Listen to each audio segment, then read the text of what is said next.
오늘 함께 나눌 말씀의 제목, 우리가 사는 이유.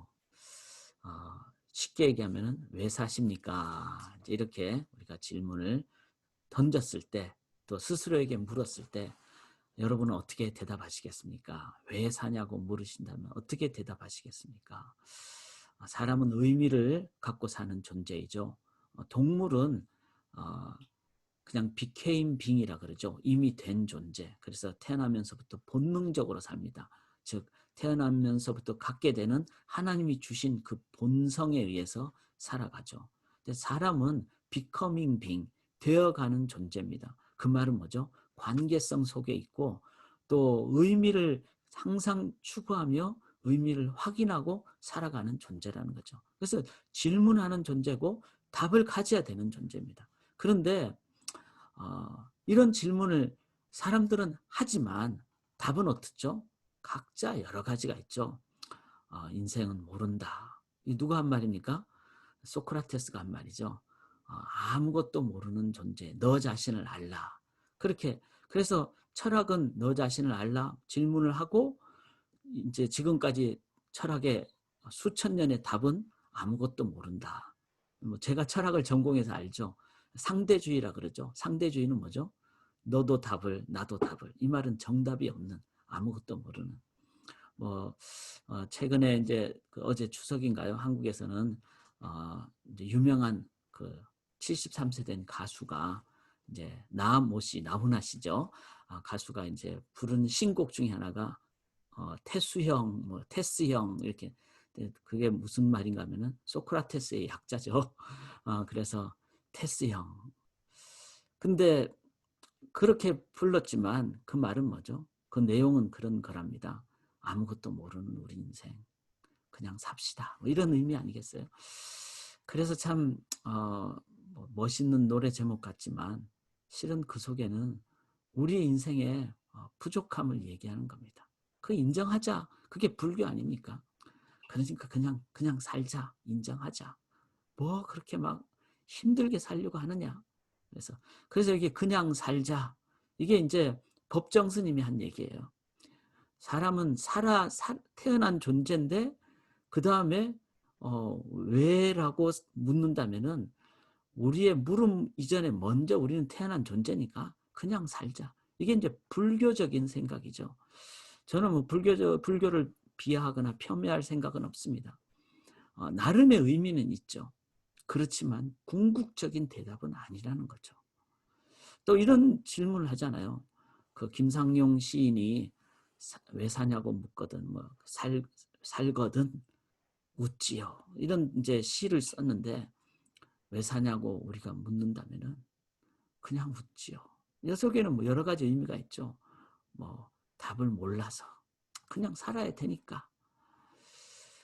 뭐 답을 아는 사람이 웃게 된다면 그게 좋겠죠. 그러나 시적인 상황을 봤을 때는 잘 모르니까 그냥 삽시다.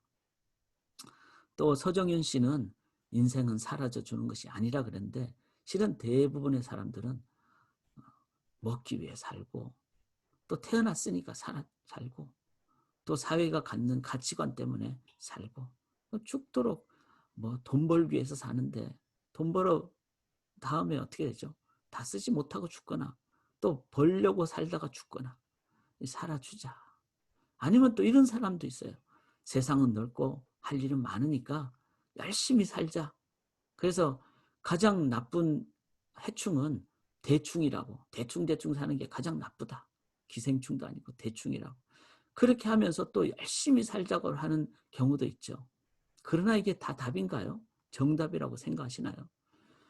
사랑하는 여러분, 오늘 우리 이렇게 아침에 잠을 좀 줄이고 일어나셨잖아요.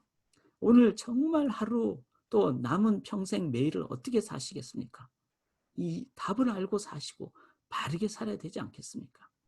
성경은 우리 성도가 사는 존재 방식에 대해서 정답을 갖고 있는 책이니까, 우리를 만드신 하나님에 대한 책이니까 정답을 우리에게 얘기를 합니다. 한번 살펴보시겠는데요. 제가 이 고린도 후서 5장을 함께 11절부터 읽었는데 성경은 내용이 이제 좀 많죠. 그걸 정리를 하는 것이 필요합니다. 그래서 그렇지만 이 출발은 하나님과의 깊은 어떤 기도와 자기를 돌아보는 이런 것 속에 일어났다는 것도 생각하시면서 제가 정리를 하면은 조금은 딱딱할 수 있어요. 그렇지만 이게 정리를 위해서는 이게 더 클리어하게 명쾌하게 가니까 그런 의미지만 우리 성도님들은 성경을 곱씹고 곱씹고 계속 묵상을 하시기 바랍니다. 기도하시면서. 자, 그런 이제 기도하기로 하면서 우리는 어떤 존재일까요? 우리는 여기 14절을 보시면요. 그리스도의 사랑이 우리를 강권하시는도다. 우리가 생각한데 한 사람이 모든 사람을 대신하여 죽었음. 즉 한 사람은 예수 그리스도를 말씀하죠. 그 다음에 모든 사람 위해 왜 대신 죽었습니까? 모든 사람이 죽은 존재이기 때문에. 즉 인간은요. 죽은 존재예요. 육체적으로 죽지 않습니까? 뿐만 아니라 하나님을 떠나면은 삶의 의미가 없으니까 그냥 이런 답을 하면서 살아가는 거예요.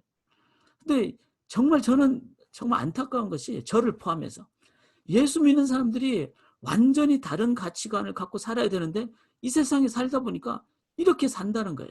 저도 그렇게 살아요. 그래서 목숨 걸고 이렇게 새벽에 깨어나는 거예요. 다시 깨어나기 위해서. 그리고 공동체, 신앙 공동체로 사는 거는 우리가 세상에 사는 사람들과 다르게 살아야 된다는 거죠. 그 세상 사람들은 어떻게 해요? 모든 사람이 죽은 것이라. 우리 하나님 떠난 존재 죽었잖아요. 그 다음에 죄로 인해서 죽은 자잖아요. 그 다음에 우리는 육체로 죽는 자잖아요. 우리가 죽는 존재라는 것. 그런 것을 꼭 기억해야 됩니다. 진짜 죽은 존재고 죽어가는 존재고. 그런데 한 분 예수 그리스도 때문에 우리가 어떻게 됩니까? 다시 살게 되었다는 거예요. 15절에 그가 모든 사람을 대신하여 죽으시면 살아있는 자들 하여금 살아있는 그분 때문에 우리가 살아있게 된다는 거예요. 그래서 17절에 다 같이 외웁시다. 그런즉 누구든지 그리스도 안에 있으면 새로운 피조물이라. 이전 것은 지나갔으니 보라 새 것이 되었도다. 그리스도로 인하여 새 것이 된. 자, 그리스도를 오늘도 생각하시면은 내가 죽은 존재인데 죄 때문에 힘든 존재인데 그 나를 위해서 하나님이 대신 죽으신 그 은혜를 기억하고 nothing to hide, 가리울 것도 없고 nothing to prove, 증명할 것도 없고 세상은 증명하려고 바둥바둥 사는데 사랑하는 자녀야 내게 오너라. 여러분 자녀 보고 여러분 성적표 들고 오라 그러시지만 나쁜 성적표 받아왔다고 쫓아냅니까? 호적을 파겠다 그러지만 진짜 호적을 파는 부모님 계십니까? 아무도 없죠. 왜 그렇죠? 종이 아니라 자녀이기 때문에 그래요. 우리가 그리스도인에 대하여 자녀가 되지 않았습니까? 그러므로 nothing to prove, 존재를 우리가 증명하는 존재가 아니에요. 그게 교회의 성도 간의 교제라는 겁니다. 그게 은혜라는 겁니다. nothing to lose, 잃어버릴 것 없어요. 그래서 영원히 사는 존재입니다. 우리에게는 죽음은요, 이제 이 세상의 사명을 끝내고 영원한 아버지 하나님께로 돌아가는 그 순간이라는 거예요. 그러니까 돌아간다 그러잖아요. 돌아간다. 죽는 거를. 그러므로 우리의 삶은 영원한 현재 진행형의 삶이라는 겁니다. 그래서 우리의 자아관은요, 즉 나의 그 자기 정체성은 옛날에는 죽은 존재인데 이제는 그리스도의 은혜로 인하여 하나님의 자녀가 됐고 영원히 사는 존재고 죽었다가 살아난 존재고 이 감사와 감격과 기쁨과 담대함과 자신감과 이것이 바로 자아관이에요. 세상 사람처럼 살아가는 존재가 아니라는 거예요. 그리스도 안에 있으면 새로운 피조물이라 그랬어요. 새 삶으로 새 생명으로 오늘도 살아가는 그 나의 존재를 이해하실 때 그때 어떻게 합니까? 그런 나를 해준 분이 누구죠? 11절에 보시면은 우리는 주의 두려우심을 알므로 사람들을 권면하거니와 우리가 하나님 앞에 알려졌으니. 자, 하나님은 우리를 그렇게 아신다는 거예요. 너희들은 나 때문에 산 존재다. 나는 너희를 너무나 사랑하기 때문에 너희를 위해서 낮아지고 죽기까지 했다. 대신 죽었다. 그 하나님으로 인해 사는 존재. 13절도 한번 보세요. 우리가 만일 미쳤어도 하나님을 위한 것이요. 하나님이 나를 위해서 자기의 전부를 주셨으니까 정말 하나님을 향해서 미쳐야 되는 거죠. 미쳐야지. 하나님을 향해 안 미친다면은 우리는 신앙인이 아닙니다. 하나님 우리를 위해서 미쳤잖아요. 우리를 위해서 다 주셨잖아요. 그러니까 우리도 하나님을 향해서 미쳐야 되는 거죠. 14절에 그리스도의 사랑이 우리를 강권하시고 그리스도께서 우리를 위해서 사랑하시고 15절에 모든 사람을 위하여 대신 죽으신 하나님 우리를 위해서 전부 다 그래서 여러분 지금 여러분의 삶이 아무리 피곤하고 힘들고 뭐 소위 말해서 어려운 일이 계십니까? 뭐 경제적으로 어렵습니까? 빚이 많으십니까? 지금 팬데믹 상황이라서 다 쉽지 않잖아요. 그러나 담대하십시오. 하나님 우리를 위해서 다 주셨어요. 다 주신 하나님을 기억하면은 그 하나님 의지하면은 목숨까지 주신 하나님인데 우리가 이겨내지 못할 일이 뭐가 있겠습니까? 하나님이 우리의 모든 근원의 능력의 원천 되시기 때문에 그 하나님 의지할 때 지혜도 주시고 능력도 주시고 경제력도 주시고 하나님 감당할 힘도 주시고 그 하나님을 우리가 기억할 때 우리가 하나님을 위해서 인해서 사는 존재. 그래서 18절에 모든 것이 하나님께로서 났으니 이렇게 그리스도로 말미암아 우리에게 화목케 하는 직분도 주시고 21절에 보시면은 마지막에 그 안에서 하나님의 의가 되게 하셨어요. 이거를 공동 번역에서는 그 안에서 하나님에서 우리가 무죄 선언을 받았다. 우리는 이제 죄인이 아닙니다. 우리는 하나님의 의인이 됐다는 거예요. 의로 인침을 받은 존재. 자, 그래서 이 모든 것은 뭐죠? 하나님으로 인해 사는 존재. 하나님 우리 위해서 미쳤잖아요. 그렇다면은 우리도 하나님 위해서 미쳐야죠. 내가 그리스도를 위해서 사는 존재. 그게 바로 대신관입니다. 좀 딱딱하게 표현해서. 자, 그 다음에 중요한 것은요. 나란 존재가 죽었다가 살아난 존재인데 하나님 때문에 그렇게 됐다면은 그 다음에는 뭘까요? 그런 나 같은 존재가 이 세상에 지금 60억 이상 있다는 거예요. 그래서 잘 보시면은 11절에 우리는 주의 두려우심을 알므로 사람들을 권면하거니와 또 너희의 양심에도 알려지기를 바라노라. 자, 나라는 존재가 있는데 하나님 때문에 그런데 너희에게도 12절에도 우리가 다시 너희에게 자천하는 것이 아니요 오직 우리로 말미암아 자랑할 기회를 너에게 주어 이렇게 너에게 주어 이렇게 나오죠. 이 세상의 사람들은요 그냥 이 자아관 신앙적인 자아관도 없고 하나님도 없어요.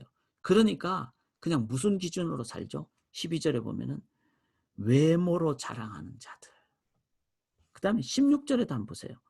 육신을 따라 아는 이게 세속적인 기준입니다. 참 저는 이게 지금 이 세상이 갖는 상황이라고 생각합니다. 세상은 어떻죠? 하나님과 구원받은 나가 없으니까 다 뭐죠? 외모로 육체를 따라 육신을 따라. 근데 이게 이 세상의 지금 기준이에요. 그래서 여러분 뭐 다는 아니지만 탤런트나 영화 배우 보면은 뭐 멋지지 않은 사람 있습니까? 예쁘지 않은 사람 있습니까? 그리고 잘나지 않은 사람 있습니까? 다 외모를 따라 육체를 따라 아니면 능력을 따라 이게 세상의 기준이에요. 그 팬데믹 상황이니까 지금 돈을 제일 많이 버는 기업이 뭐죠? 이 뭐 방송, 미디어, 통신 이런 사업 아닙니까? 그러니까 다 집에서 인터넷으로 보는데 인터넷으로 보는 모든 것이 세속적 기준 아닙니까? 그게 우리 자녀들이 지금 갖고 있는 세상적인 가치관이에요. 그래서 성형수술을 해서라도 얼굴을 뜯어 고쳐야 되고 명품을 사서라도 나의 외모를 자랑을 해야 되고 그게 지금 우리가 길들여서 가고 있는 거예요. 그런 세상을 향하여 죽어가는 세상을 향하여 썩어 빠질 세상을 향하여 우리가 해야 될 일이 뭘까요? 영혼을 향해서 영혼이 다시 살도록. 그래서 13절 보시면 우리가 만일 미쳤어도 하나님을 위한 것이요 정신이 온전하여도 너희를 위한 것이다. 너희를 위한. 바울의 결론이 이거예요. 세상 사람들이 다 죽어가고 있으니까 나는 죽었다가 살아났는데 하나님 때문에 그러니까 그 하나님의 마음으로 하나님의 그 사랑으로 영혼을 향하여 나가야 되겠다. 그래서 구구절절이 11절, 12절, 13절, 18절도 보시면은 화목하게 하는 직분. 이게 뭐죠? 세상 사람들이 하나님께로 가서 하나님과 연결되게 하는 직분. 20절에도 그러므로 우리가 그리스도를 대신하여 사신이 되어. 사신이 뭐죠? 대사라는 거 아닙니까? 대사. 엠베세더. 하나님 우리를 통하여 너희를 권면하신 같이 그리스도를 대신하여 간청하니 너희는 간청한다 그랬어요. 간청한다. 즉 사도 바울은 영혼을 향하여 나아가는 삶. 왜냐하면 하나님이 자기의 피로 값주고 사신 대상이 영혼이니까. 그래서 우리가 이 땅에 사는 동안에는 대인관이 결론적인 관입니다. 근데 출발은 어디서부터 하죠? 나의 죽은 자아관에서 다시 살아난 자아관으로. 누구 때문에? 대신관, 하나님 때문에. 그렇다면 결론은요. 예수 믿는 사람들이 휴식도 취해야 돼요. 예수 믿는 사람들이 요셉처럼 직장도 가져야 되죠. 애굽의 총리라는. 그러나 궁극적인 것은 영혼을 위한 것이 돼야 됩니다. 왜냐하면 영혼은 하나님의 피로 값주고 세워주신 그 대상이기 때문에 참 쉽지는 않아요. 저는 이 말씀을 실은 저는 밤새도록 묵상하거든요. 꿈속에도 묵상하고. 그런데 그냥 지식적으로 전달하고 싶지 않습니다. 정말 마음 다해서 이렇게 하는 것이 쉽지 않지만 여러분 하루 종일 기도하시고 묵상하실 때 한번 질문해 보세요. 왜 사냐고 물으신다면 당신이 사는 이유가 뭡니까? 그럼 나는 어떻게 대답하시겠습니까? 어떻게 대답하시겠습니까? 이 세 가지 자아관, 대신관, 대인관을 깊게 기도하시고 묵상하실 때 저는 이 답이라고 생각합니다. 나는 하나님 나라의 대사. 하나님 나라니까 신국 대사. 우리는 한국 사람, 미국 사람 아닙니다. 우리는 신국 사람. 하나님 나라. 그래서 이 땅에 파견된 대사. 그러므로 뭐죠? 이 세상 나라에 하나님 나라를 선포하는 선교사입니다. 나는 선교사입니다. 이 답을 우리가 하실 수 있기를 주님의 이름으로 간절히 기원합니다. 오늘도 영혼을 위해서 사시길 바랍니다.